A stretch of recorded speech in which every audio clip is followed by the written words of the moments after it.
This is one of the most disturbing cases in Savannah, Georgia's history. Before we start, please leave a comment with where you're watching from and the exact time you're listening to this story. We want to know how far and at what times of day or night these written accounts go. Savannah was one of the richest port cities in the American South in 1843. The grand oak trees, covered in Spanish moss, cast long shadows over the cobblestone streets. Behind the clean fronts of the stately mansions along Forsyth Park, there were secrets that few people dared to share. Magnolia Heights, the Langford family's ancestral home, was one of these mansions. It was about 3 miles north of the city center and was surrounded by acres of cotton fields that stretched toward the Savannah River. According to county records still kept in the Chatham County archives, James Langford, a well-known plantation owner, called his son Robert to the main house on the 7th of May, 1843. What happened that day would start a chain of events that would break the illusion of polite Southern life and show the harsh truths that were hidden below the surface. William Harrison, James's business partner, was also at the meeting. His written account, which was found decades later in 1867, is one of the few first-hand accounts of the meeting. James Langford had been diagnosed with consumption, according to Harrison's journal, which was found during renovations of the old Harrison estate on Bull Street in 1867. The doctor said he only had 6 months to live.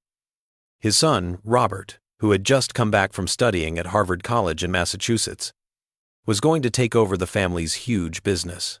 James wanted to give his son a gift to mark his transition into the role of master, as was common for wealthy planters at the time. Harrison wrote, "James called forth 5 individuals from among his human property, each selected for their skills and intelligence, and pronounced them henceforth under Robert's direct ownership."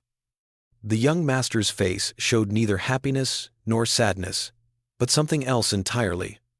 A look I couldn't figure out. The Langford Plantation Ledger listed the people in question as follows: Samuel, 28, a skilled carpenter. Martha, 24, trained in household management. Isaiah, 31, knowledgeable in farming methods. Elizabeth, 26, experienced in textile production. And Thomas, 33, literate and trained in bookkeeping, which was a rare and valuable skill that was often given illegally. Each one was worth more than $1,000, which made them high-quality property in the horrible economy of human bondage. Harrison's journal didn't say this, but later investigations would show that these 5 people had something else in common. They could all read and write. Elizabeth Stanford, James Langford's late wife and Robert's mother, had secretly taught them how to read and write. She died 7 years before. Decades later, pieces of evidence like letters hidden between floorboards, coded messages sewn into quilt patterns, and stories told by generations of Savannah's African-American community helped put together what happened after this transfer of ownership. Each piece showed a part of the truth that Savannah society had tried hard to hide. Robert Langford was different from his father and most plantation owners' sons. He had been exposed to abolitionist thought during his years in Massachusetts, and even though he had kept his changing views to himself when he went home, coming back as the heir to Magnolia Heights put him in a moral bind. In 1958, while restoring a historic home on Habersham Street, a letter from Robert to a former classmate named Edward Bennett was found. In it, he wrote about his situation. "To reject my father's gift would expose my true feelings and put these souls in greater danger. To accept is to become complicit in an institution I have come to recognize as humanity's greatest sin." Even by Savannah standards, the summer of 1843 was very hot and humid. The ledgers of Magnolia Heights, which are kept in the Georgia Historical Society archives, show that cotton production went down during this time. Robert Langford's soft management and northern ideas were blamed by nearby plantation owners. These ledgers didn't show it, but oral histories, collected by researcher Margaret Wilson in 1962, would later show that something new was happening behind the scenes of declining productivity. Robert Langford did accept his father's gift, but not in the way his father had hoped. Hannah Green, a washerwoman whose grandmother worked at Magnolia Heights, said that Robert met secretly with the 5 people in the old carriage house behind the main mansion. He admitted their humanity and suggested a risky plan that could either set them free or kill them. This was done in a low voice under the creaking wooden beams. Historians have put together the plan, which included making up a story that would let Robert free the 5 people without making Savannah society suspicious or angry. There is an interesting document in the city's archives that is dated the 12th of July, 1843. It is a report of a theft at Magnolia Heights, in which 5 people are said to have stolen money, valuables, and documents before running away to the north. A letter found hidden in a hollow book during the 1964 demolition of a building on Broughton Street says that what really happened was a complicated trick. Robert had given Samuel, Martha, Isaiah, Elizabeth, and Thomas money, fake papers, and a carefully planned escape route that would take them north along the Underground Railroad. The trick might have worked if it hadn't been for an unexpected problem. James Langford's condition got better for a short time, even though his doctor had said it would get worse. He visited the 5 people's quarters on July 15th without telling anyone ahead of time. He ordered a search of the property as soon as he saw that they were empty. The Savannah Republican newspaper said on July 17 that Mr. James Langford offers a substantial reward for information leading to the recovery of 5 valuable Negroes who have absconded from his plantation. The notice included detailed descriptions of each person and a warning that they might have fake freedom papers. The newspaper didn't say anything about the fight that happened between the father and son. Sarah Harrison's diary, which was found in a trunk in the attic of their old home in 1959, says that James Langford got very angry when he found out that his son had betrayed him. William came back from Magnolia Heights with a pale face. She wrote, "He talked about yelling that could be heard from the study, accusations of theft and betrayal, and most disturbingly, threats that would ruin the family name." The records of the Savannah Police Department, which were mostly saved from a fire in 1895, have an interesting entry from the 19th of July, 1843. A patrol was sent to Magnolia Heights after reports of a problem. James Langford turned them away when they got there and said everything was fine. But a different entry in the medical examiner's logbook said that James Langford asked for a doctor that same night. The next series of events made people in Savannah feel uneasy. James Langford said on July 21 that the stolen property had been found, but for some reason, no one outside the plantation was allowed to see the 5 people in question. At the same time, Robert Langford stopped being seen in public. There were rumors that he was sick, but no doctors said they had been called to see him. The truth, which was found in pieces of a journal behind a loose brick in the cellar of Magnolia Heights during renovations in 1957, was much worse. The journal, which is thought to have belonged to Thomas the bookkeeper, said that when James Langford found out about the escape plan, he locked his son in a storage room under the main house. This was a place where enslaved people who tried to escape were punished. From this point on, the written history starts to break down more and more. According to plantation records, cotton production was back to normal by August. The 5 people showed up in later inventory records. It was said that Robert Langford had left for a long tour of Europe, but no passenger lists from Savannah's port could prove this. A letter from Mrs. Elena Whitfield of Charleston to her cousin in Savannah on the 3rd of September, 1843, contained a disturbing clue. "I was most disturbed by my recent visit to Magnolia Heights. Though James assured me his son was abroad, I could not shake the feeling of being watched from the upper windows of the east wing, where the curtains remained drawn despite the stifling heat." More unsettling still was the demeanor of the house servants, who moved about their duties with a strange, almost mechanical precision, their eyes downcast but seemingly alert to every word spoken. The fall of 1843 brought the yearly harvest season, which meant more activity at Magnolia Heights. County records show that James Langford hired more overseers during this time, which is strange because the plantation hadn't grown in size or number of enslaved workers. According to tax records, these overseers did not live in the usual quarters. Instead, they lived in a new building next to the main house. A letter from James Langford to his banker, which is still in the archives of the Merchants Bank of Savannah, asked for a large withdrawal of money on October 12th for security measures necessitated by recent events. The banker didn't go into detail, but he wrote in his personal journal, which was found during a 1961 inventory of the bank's historical documents, that Mr. Langford appeared greatly altered since last we met. Thinner, certainly, due to his condition, but changed in manner also. His once commanding presence now seemed tinged with something akin to fear. In November 1843, an anonymous letter sent to the mayor of Savannah was the first real proof that something very bad had happened at Magnolia Heights. The letter, which is still in the city archives, said that at night, strange sounds were coming from Magnolia Heights, not the usual sounds of a working plantation, but cries that seemed neither fully human nor animal, and that lights were moving through the cotton fields when no work should be going on. The mayor, according to the council minutes, called the letter the fantastic imaginings of an unsound mind, or the malicious attempt of a competitor to sully the Langford name. There was no investigation ordered. As winter came to Savannah, it brought an unusual chill with it, and things at Magnolia Heights seemed to slow down. Instead of going to the main house, deliveries from town were made at the gate.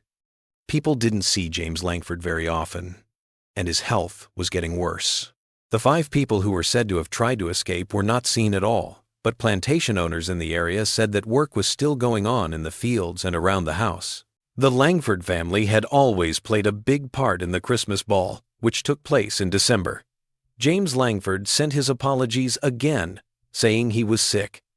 But a strange note in the diary of Josephine Parker, the wife of a plantation owner next door, said that on the night of the ball, several lanterns could be seen moving across the grounds of Magnolia Heights in a way that looked like a search was going on. The start of the new year in 1844 was marked by a number of strange events. 3 enslaved people from nearby plantations went missing, but they came back days later, confused and unable or unwilling to explain why they had been gone. Each of them had marks on their wrists that looked like they had been tied up.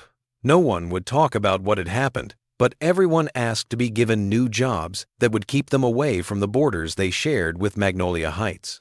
James Langford's death in February shocked the people of Savannah, not from the drinking that had bothered him, but from what the death certificate vaguely called misadventure. The obituary in the Savannah Republican, while being respectful of the well-known family, said that the circumstances surrounding Mr. Langford's death remain unclear, though sources close to the family suggest a tragic accident occurred while he was inspecting the property. Only close family members were allowed to attend the funeral. Robert Langford, who is said to be in Europe, was not there. The 5 people his father sent him were not among the staff who came to the house. Several people who were there said that William Harrison, James Langford's longtime business partner, looked very upset, not just sad, but also a terror barely contained, as one person put it. After the funeral, Magnolia Heights was quiet for a few weeks. Visitors couldn't get in because the gates were still closed. Supplies were brought in and left at the entrance. The overseer, who was hired last fall, left suddenly, telling neighbors he had gotten a job in Augusta that couldn't wait. A fire that broke out in the east wing of the mansion on the 15th of March 1844 may have revealed the true nature of what had happened behind the gates of Magnolia Heights. The fire captain's report, which has been kept despite attempts to have it removed from official records, says that the east wing had been turned into what he called a place of confinement, with heavy locks on the doors and barred windows. What bothered me the most was his description of what looked like a hospital, with surgical tools, glass vials of substances, and long written records of what can only be called experiments. Samuel, Martha, Isaiah, Elizabeth, and Thomas were all names that came up a lot in these records, along with detailed notes on how people reacted to things and how their behavior changed. There were also mentions of the subject RL and continuing refinements to ensure compliance in the records. The fire department's discovery made city officials act right away. When they got to Magnolia Heights, they found that the plantation was mostly empty. The fire department from Savannah came to help, and while they were putting out the fire, they found something that would haunt the city for years to come. There was no sign of Robert Langford or the 5 people James Langford's records say were with him. The only person there was an old man who had been a gardener for many years. He said he had been visiting family when the fire broke out. He crossed himself and refused to say anything else when asked about what was going on in the East Wing. A later investigation, done quietly to avoid scandal, found a secret room under the main house that could only be reached through a hidden door in the library. In this room, investigators found proof that someone had been kept there for a long time, maybe even months. There were 5 names scratched into one wall: Samuel, Martha, Isaiah, Elizabeth, and Thomas. There was only one phrase carved below them: "We tried." The governor suddenly stopped the investigation because he was worried about public order and the reputation of a well-known family. The East Wing was torn down, the records were taken, and a story was spread that said the fire was caused by lightning. For almost 10 years, Magnolia Heights was empty, with no one taking care of the fields or buildings. Nature slowly took them back. A northern businessman who didn't know anything about the property's history bought it in 1853. They fixed up the main house, tore down the outbuildings, and started over. But people in Savannah still told stories about lights moving across the old plantation grounds on certain nights, voices carried on the wind when no one was around, and 5 figures that could be seen at dawn before they disappeared into the morning mist. The true fate of Robert Langford and the 5 other people was not known until 1869, when a package arrived at the offices of The Liberator, an abolitionist newspaper in Boston that had been publishing since the Civil War. There was a journal in the package, and its pages were worn and stained.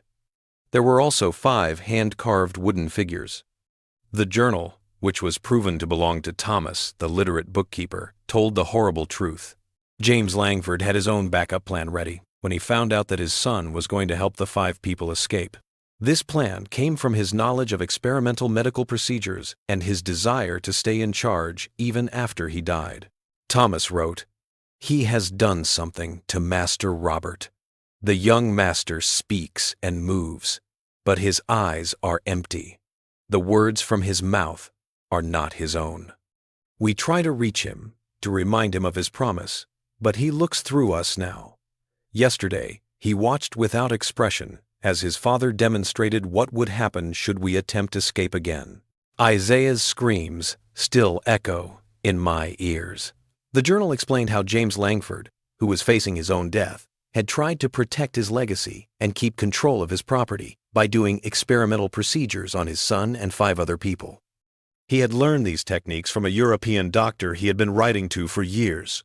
James had tried to break and rebuild their wills to make what Thomas called vessels empty of themselves but full of his purpose. The experiments had either failed or worked out in ways that James hadn't expected. Thomas's last entries say that the 5 people, even after the procedures were done on them, had kept enough of their own consciousness to come up with a plan. They had slowly changed the chemicals James gave his son by working together for months and communicating through signals they made while they were in prison. Robert had made sure his father got a strong dose of the changed substances when he was lucid, but they had instead affected James. The people who killed James Langford set up the accident that killed him. The 5 people had gotten away in the chaos that followed James's death, taking Robert, who was only half conscious, with them. Thomas's journal told the story of their trip north on the Underground Railroad, how Robert's mind slowly got better, and how they finally got to Canada. The last pages of the journal had a letter written by Robert but signed by all 6 people. It was addressed to future generations. Let our story stand as proof of the darkest parts of the human soul when it denies the humanity of others, and of the enduring power of that humanity to prevail. We 6, once master and owned, now move forward as equals, bearing scars visible and invisible, but determined that the horrors we endured shall not be the end of our story. The Liberator received a package with a daguerreotype of 6 people standing together in front of a small farmhouse. Their faces were serious, but their posture suggested that they had earned their dignity. There was a note on the back that said, "Free in body and mind. Ontario 1868. The package included wooden figures that were eventually given to the Smithsonian Institution. They stayed in storage there until 1959, when a researcher realized how important they were. Each figure was carved out of magnolia wood and showed one of the 6 people who survived Magnolia Heights. X-ray examination revealed that each contained a small compartment holding a folded paper with a name, a symbolic reclaiming of identities once reduced to property. The land where Magnolia Heights used to be is now a residential neighborhood. Not many of the people who live there now know the history that lies beneath their homes. The documents that told the story stayed in archives until 1965, when historian Elena Marshall put them together for a doctoral dissertation. It was only published in a small academic edition because the contents were thought to be too disturbing for the general public. But the story lives on in bits and pieces in many collections.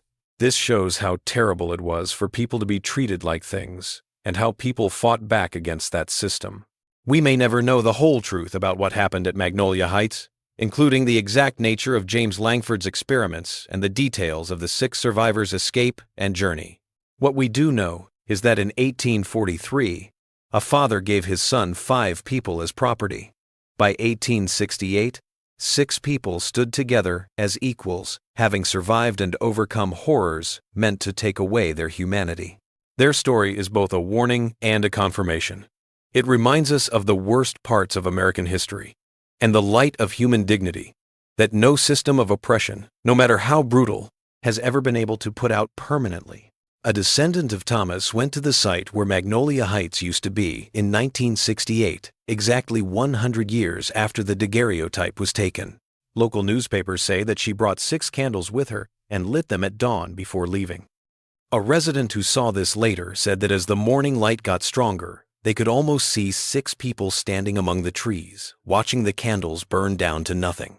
Some people still say they hear voices on certain nights, not cries of pain, but something like singing soft and determined moving across the land where cotton used to grow under the overseer's lash, and where 6 people once made an unlikely alliance that took them from slavery to freedom.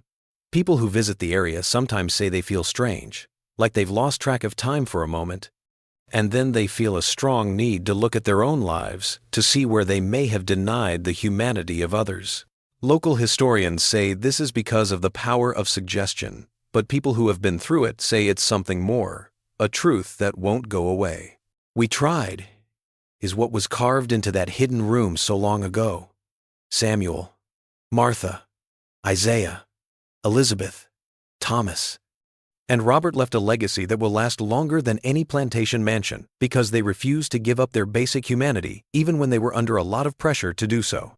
They remind us that even when things are at their worst, people can still fight back, show kindness, and, in the end, change.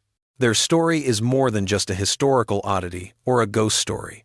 It is a moral challenge that has stood the test of time, asking each of us how we see and respect the humanity in others, how we react to systems that deny that humanity, and whether we have the courage to stand up to those systems, even if it costs us a lot. The real horror of Magnolia Heights wasn't supernatural. It was all human. It was horrible for one person to think they owned another person and to see other people as things instead of people with inherent worth and dignity. The true light that came out of that darkness was also completely human. The light of resistance, of standing together across made-up lines, and of realizing that freedom must be for everyone if it is to mean anything. As we wrap up this story, we ask you to think about not just the lives of these 6 people, but also what their story means in a bigger sense. People in America and Europe wore clothes made from the cotton picked at Magnolia Heights. These people may never have seen a plantation or an enslaved person, but their comfort and wealth were built on the suffering of others. Systems like slavery have effects that go far beyond their immediate context. Everyone who benefits from them, even if they don't know it or mean to, is affected. The most important thing that Samuel, Martha, Isaiah, Elizabeth, Thomas, and Robert left behind is the reminder that recognizing and honoring the humanity of others does not make us less human. It makes us more human and richer. Their journey from property and owner to a community of equals is a shining example of how to move forward toward a more fair and humane world. The next time you walk a street in Savannah, or any city built on forgotten histories of exploitation and resistance, listen carefully. There are other stories waiting to be heard. Stories that may shake up our comfortable narratives, but that offer deeper truths if we have the courage to hear them. These stories are not just about tourist attractions and the carefully preserved facades of historic buildings. The 6 candles that were lit on that dawn in 1968 have long since burned out, but the light they represented still shines. It challenges each new generation to look at the past honestly and to make a future that is worthy of those who refuse to give up their humanity, even when all the power in the world was against them. During the renovation of a small church in Ontario, Canada, in 1959, a group of letters was found. These letters, written between 1871 and 1893, gave us more information about the lives of the 6 survivors after they got away. These papers say that they had started a small but successful farm community, and that other people who had been enslaved and made the dangerous journey north later joined them. What made these letters so special was that they were written to and from well-known abolitionists and early civil rights activists, such as Frederick Douglass and Sojourner Truth. One letter from March 15, 1874, exactly 30 years after the fire, at Magnolia Heights said that Robert Langford had officially given all of his family's remaining property to a trust set up for the benefit of people who had been slaves in his family. The legal document, signed by intermediaries to keep the 6's identities and locations secret, included a public confession and denial of his family's role in slavery. One of the most moving letters found was one Elizabeth wrote to Clara Williams, a woman who had been enslaved on a nearby plantation. Elizabeth wrote, "Some nights I still wake up back in that dark place. On those nights, Samuel sits next to me until dawn, saying kind things about our freedom until the shadows go away." James Langford never understood what people who think of others as property can never understand: that our spirits were still ours, even though our bodies were taken. This truth was our light in the darkest times, and still gives us strength as we start over. The community in Ontario that the 6 survivors started thrived for more than 70 years. County records show that by 1900 it had more than 30 families, a school, and a church. The descendants of the original 6 stayed in charge and led the community through the problems of the late 1800s and early 1900s. Isaiah's knowledge had once been used to make money for other people, but now it was used to help a free community grow. The farm became known for its new farming methods, many of which Isaiah came up with.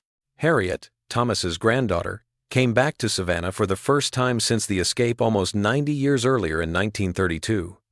Her visit, which she wrote about in a private journal that she later gave to the Schomburg Center for Research in Black Culture in 1966, described how she felt when she saw the city.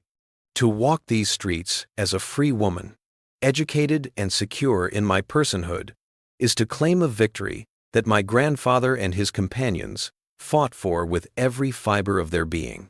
Yet beneath the beautiful squares and historic buildings, I sense the ghosts of countless others whose stories remain untold, whose resistance went unrecorded." Harriet looked for the site of Magnolia Heights during her visit. By then, it had become a fancy neighborhood with no signs of the plantation's existence. She used a map that Thomas had drawn years before to find the spot where the hidden chamber would have been, where the names were carved. She later wrote that standing on that spot on a bright spring morning made her feel shuddering in the air, as if the very ground remembered what had happened there, even if the people walking on it did not. Harriet's journal showed that her trip had another purpose: to find something her grandfather had talked about in his last years. Family stories say that Thomas hid something very important somewhere on the property before he ran away. Harriet found a hollow space under a stone marker that used to mark the edge of the Langford property. She did this by following his detailed instructions and working at night. In this area, she discovered a small metal box with a diary written by Elizabeth Stanford, Robert Langford's mother, and the woman who had secretly taught the 5 people how to read and write. The diary, which covers the years 1827 to 1836, shows how her moral opposition to slavery grew and how she secretly tried to teach people, which was against the law in Georgia at the time. The last entry, written just days before her death, showed both despair and hope. "I have failed to convince James of the moral abomination that sustains our comfort. My illness progresses, and soon I will be beyond earthly concerns. Yet, in Robert, I see a different spirit forming, a questioning mind that may yet break free of the poisonous assumptions that surround him. And in those I have taught in secret, I have witnessed such dignity, such capacity for knowledge and goodness, as gives lie to every wretched justification for their bondage. Perhaps in time, when these artificial distinctions are at last torn down, they and he might meet as equals in the light of a better day. The fact that Elizabeth's dying hope eventually came true, even though it was much harder than she could have imagined, adds another layer to the story's complicated moral landscape. Her diary, which is now kept in the National Museum of African American History and Culture, shows that there were voices of conscience in the slaveholding South, even if they were quiet or ignored. Dr. Joseph Williams, a historian, started a project in 1945 to write down the oral histories of the oldest living descendants of enslaved people in the American South. One of the people he talked to was Clara Johnson, a 103-year-old woman who had been a child on a plantation next to Magnolia Heights. Her testimony, which was recorded on old audio equipment and then written down, included stories from her parents about the strange things that happened at the Langford place and the disappearance of 6 people that followed. "My mother told me," Clara said, "that for weeks after they disappeared, the master wouldn't let anyone near the boundary with Magnolia Heights. He said there was sickness there, but the house servants whispered it was something else entirely, something the masters feared more than any fever. They said James Langford had tried to break them in body and spirit, but had instead awakened something that could not be controlled." Mother said the real story wasn't that they escaped North Lots did that, praise God. The real story was that they took the master's son with them, not as a prisoner, but as an equal. That's what scared the white people the most, the idea that one of their own could see how wrong they were and choose a different path. Clara's testimony suggested that the story of Magnolia Heights had spread among enslaved communities as a whispered tale of resistance and possibility. This story, which was barely mentioned in official histories, had inspired those who were still in bondage. When things were at their worst, she said, someone would always say, "Remember the 6 who walked away from Magnolia Heights." It gave people hope that freedom wasn't just about going north. It was about getting back their humanity and helping others see theirs. Marcus Thompson, a young activist, was arrested during a peaceful protest in Savannah in 1961, when the civil rights movement was at its peak. While he was in jail, he met an older police officer who told him a story that had been passed down through his family when he found out that Thompson was interested in local history. After the fire in 1844, the officer's great-grandfather was one of the people who looked into Magnolia Heights. Family stories say that the investigators found more than just the hidden room and medical equipment. They found journals in a locked cabinet in James Langford's study that detailed his correspondence with some European doctors who had done experimental procedures on difficult subjects to break their will. The officer said that federal authorities had taken these journals and removed them from Savannah because their contents were too disturbing for the public to know. We don't know if this story is true or just a family legend that has grown over time. Government records from that time are incomplete, and no official record of the journals has been found. The story fits with Thomas's account of how James Langford worked, and it suggests that the horrors of Magnolia Heights may have been part of a larger international exchange of methods for controlling enslaved people. This would be the opposite of the networks of resistance shown by the Underground Railroad. Among the things that were found was a small wooden box with 6 locks of hair, each tied with a different color thread. Inside was a note in Thomas's handwriting that said, "That which was taken from us as evidence of our different natures, we now preserve as testament to our common humanity." The note referred to a practice documented among certain slaveholders and racial theorists of the 19th century who collected hair samples from enslaved people as specimens for pseudo-scientific studies aimed at proving racial differences and justifying the institution of slavery. The fact that the survivors took back this dehumanizing practice and turned it into a symbol of their shared humanity and solidarity shows how strong their minds are. Sarah Richardson, a graduate student in anthropology, dug up the old site of the Ontario community that the 6 survivors built in 1964. Richardson's dig also uncovered the foundation of the community school. Inside, they found a time capsule with educational materials made by the community between 1870 and 1900.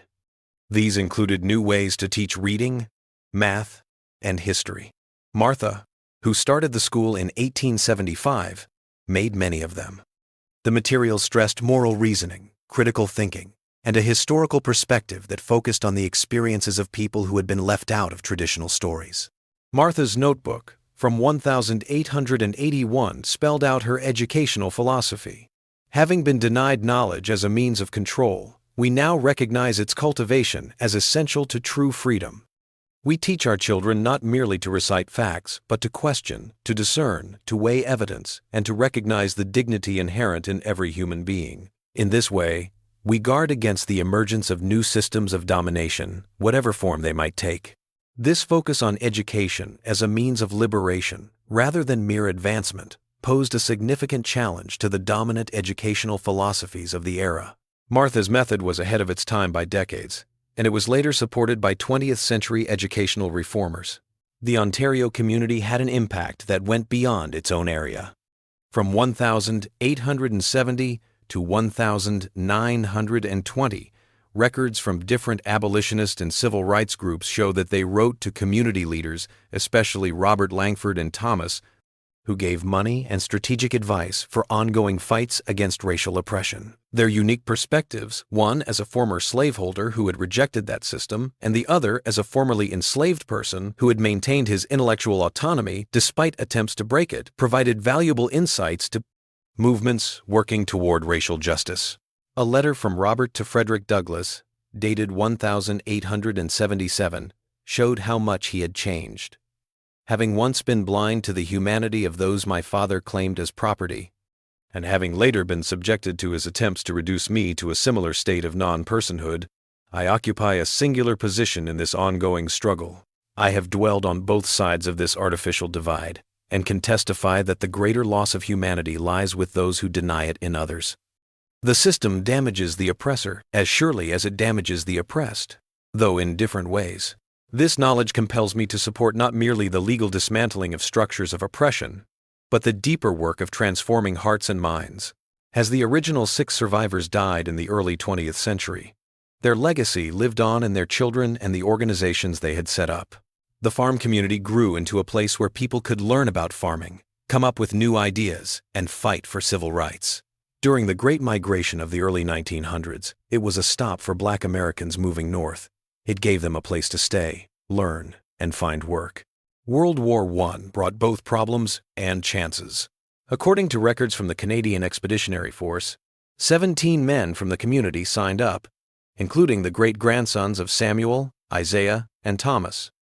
Part of the reason they served was because they believed in the democratic values that Canada and its allies said they were defending. These were values that the community had been working to fully realize for decades.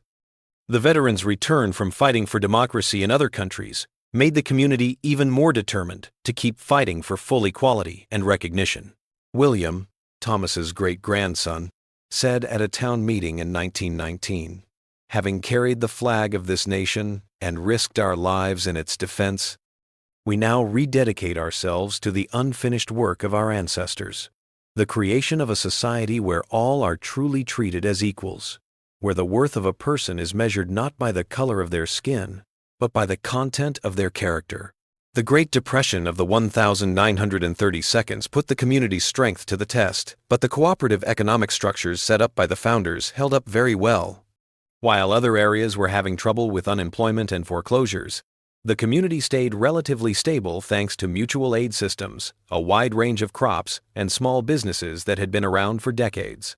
A sociological study conducted in 1937 by researchers from the University of Toronto observed, the economic resilience of this community during the current crisis appears to stem from institutional structures that prioritize collective well-being over individual accumulation. These structures, emerging from the founders' experiences of extreme exploitation, represent a conscious rejection of competitive individualism in favor of cooperative economics.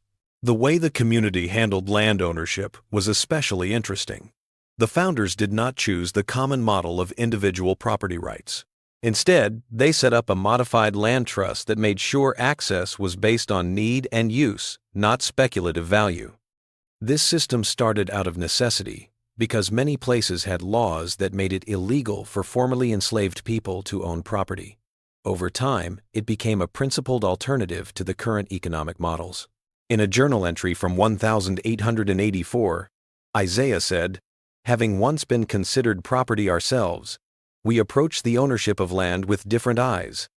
The earth sustains all life and belongs ultimately to none of us and to all of us. We hold it in trust for future generations, including those not of our blood, but of our spirit." The start of World War II brought back questions about freedom, democracy, and human rights. In 1942, Emily, Elizabeth's great-granddaughter, wrote in the community newsletter, "As the world faces ideologies that openly rank people as better or worse based on random traits, we are reminded of the fight our ancestors fought against similar classifications.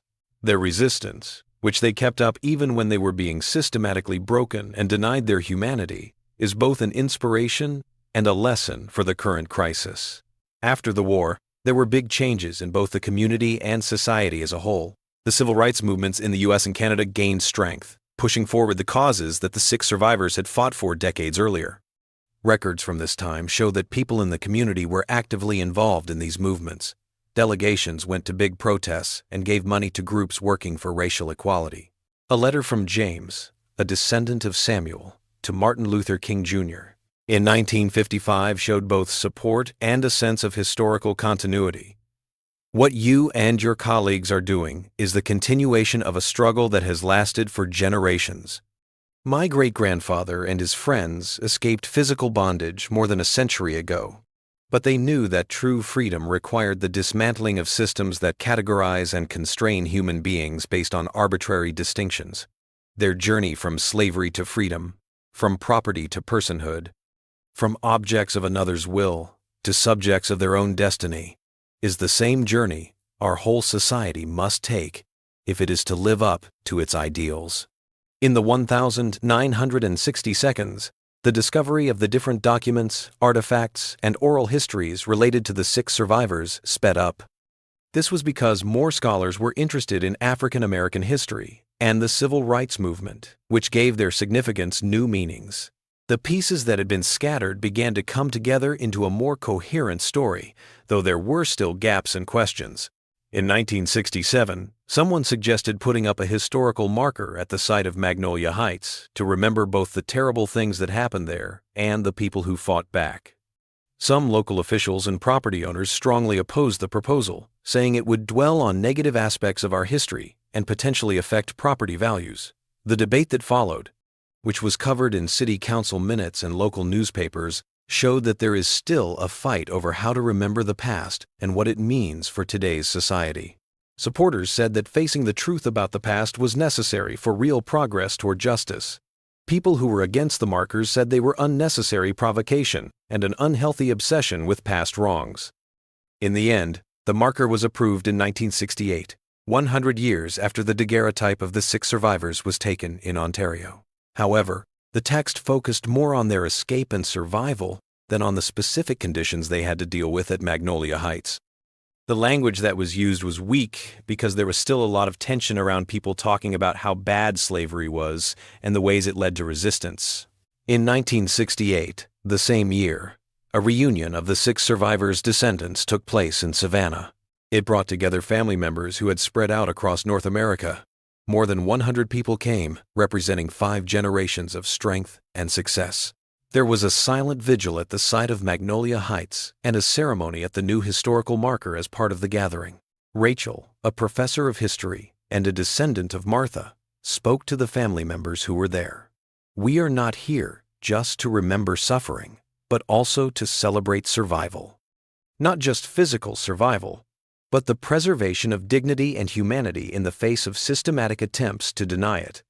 Our ancestors' legacy is not defined by what was done to them, but by what they did in response, how they maintained their sense of selfhood, how they formed bonds of solidarity, and how they created new possibilities where none seemed to exist." The reunions became a yearly event, moving between Savannah and the Ontario community. They were not just family gatherings, they were also chances to learn about history, teach people of different ages, and help the community. Oral histories gathered at these reunions enriched the recorded narrative, safeguarding familial tales transmitted through generations. One of these stories, written down in 1972, was from Harold, who was a descendant of Isaiah. Isaiah's family says that he kept a small wooden box with a single cotton seed in it for his whole life. The seed, which was taken from Magnolia Heights during the escape, was never planted. Instead, it was kept as a reminder of change, not of captivity. Isaiah would show it to his kids and grandkids and say, "This plant gave us the cloth that bound us and the wealth that blinded those who held us. But a seed holds not just what has been, but what could be.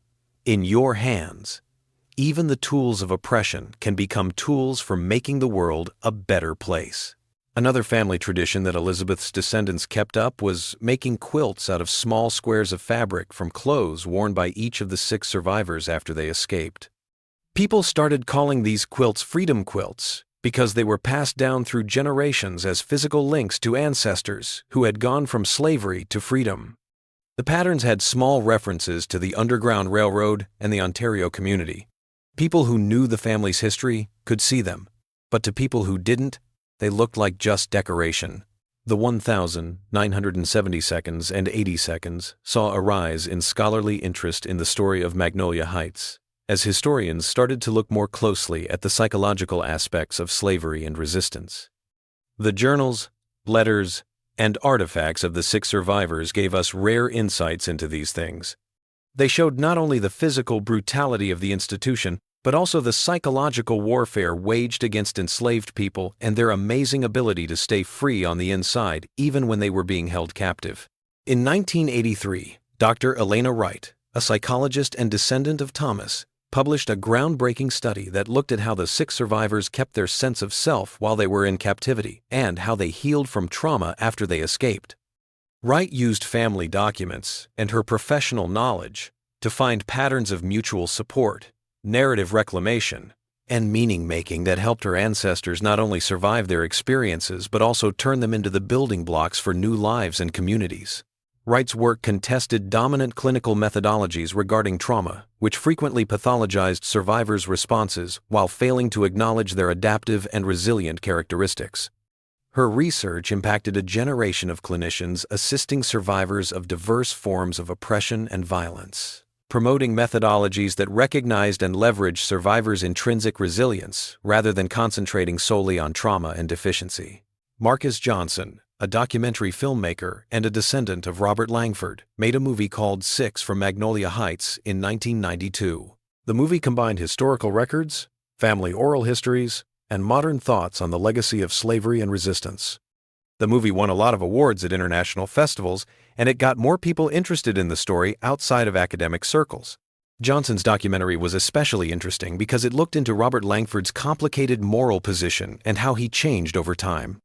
The film looked at how exposure to abolitionist ideas had made Robert doubt himself, how his father's attempts to control him had helped him understand the lives of enslaved people better, and how his alliance with the 5 people had changed how he saw humanity and justice. The tale of the 6 survivors endures in the 21st century, as societies in North America and worldwide grapple with the legacies of historical injustice and persistent systems of inequality. Their stories raise important questions about human dignity, the psychology of oppression and resistance, the possibility of moral change, and how to build community across made-up barriers. People from all over the world come to see the wooden figures carved from magnolia wood that are now on display at the National Museum of African American History and Culture. Museum staff say that a lot of people stand in silence in front of these artifacts because they are moved by their simple beauty and the complicated history they tell. Some people leave notes thanking the 6 survivors for their strength and resistance. Others promise to keep working to make society more fair and just. In 2018, on the 150th anniversary of the daguerreotype that showed the 6 survivors standing as equals in front of their Ontario farmhouse, Savannah State University hosted a symposium. It brought together descendants, scholars, artists, and activists to talk about what the Magnolia Heights story means for today's struggles for justice. Dr. Michael Richardson, a historian and descendant of both Thomas and Robert Langford through many generations, gave the keynote speech. He talked about how the 6 survivors' story is still important today. Their story challenges us to recognize both the depths of human capacity for cruelty and the heights of our capacity for solidarity and transformation. They remind us that systems of oppression, however powerful, contain within them the seeds of their own undoing, for they can never fully extinguish the human spirit's yearning for freedom and dignity. At the end of the symposium, a new memorial was unveiled at the site of Magnolia Heights. It replaced a smaller marker that had been put up 50 years earlier. The new memorial, which was made by a group that included descendants of the 6 survivors, tells their whole story without holding back or using euphemisms. It is a call to face history honestly, to honor those who fought against dehumanization, and to keep working to build communities based on respect and recognition. As this account comes to an end, it's worth going back to the last lines of the letter that the 6 survivors sent to the Liberator in 1869. Let our story stand as proof of the darkest parts of the human soul when it denies the humanity of others and of the lasting power of that humanity to win. We 6, once master and owned, now move forward as equals, with scars that are both visible and hidden, but determined that the horrors we went through will not be the end of our story. In fact, the terrible things that happened in Magnolia Heights were not the end of their story. Samuel, Martha, Isaiah, Elizabeth, Thomas, and Robert turned a story of oppression into one of freedom by fighting back, escaping, healing, and building a community. Their legacy endures in their progeny, the institutions they established, the artifacts they bequeathed, and the persistent endeavor for a world where no individual's humanity is negated or diminished. The most powerful thing about their story may not be what it tells us about the past, but what it suggests about the future. That people can still see each other's worth and form bonds of solidarity across barriers. Even when systems are set up to divide and dehumanize them, they can also build communities based on mutual respect instead of domination and subjugation. Thomas's granddaughter lit 6 candles in 1968, and they have long since burned out. But the light they represented still shines in the many acts of resistance, recognition, and reconciliation that people who have heard their story and learned from it have done. In this way, the 6 people who left Magnolia Heights are still on their way, not just as people from a bad past, but as guides to a better and more fair future.